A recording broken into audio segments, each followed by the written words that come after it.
अशी दंतकथा ऐकली द्वारंबुवा दंतकथा आणि सगळ्या पंचांनी सांगतोय असं ऐकलंय याबद्दल.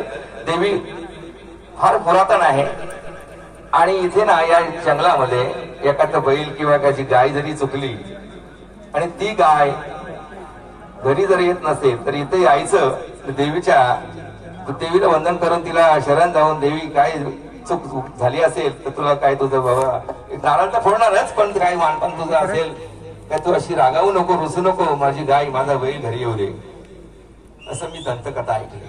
त्यामुळे राईट काय चुकीचं काय मला माहित नाही मी ऐकलंय इथंच मागाशी ऐकलंय तर ऐका. माझा तुझ्यावर भरोसा ही चाल आहे हो ऐका.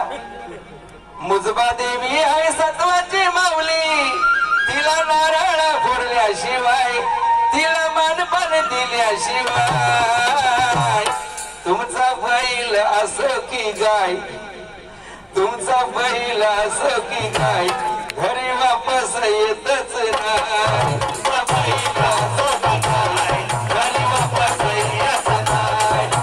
मुजबा देवी आहे सत्वाची माऊली तिला नारळ फोडल्याशिवाय तिला मानपान दिल्याशिवाय तुमचा बैल असो की गाय. तुम्ही घरी यायच्या आधी तुमची गाय किंवा बैल तुमच्या घरी दारात पोचायचा अशी देवीची महिमा आहे म्हणून सांगतोय. तुमचा बैल असो की गाय घरी वापस येतच नाही. तुमचा बैल असो की गाय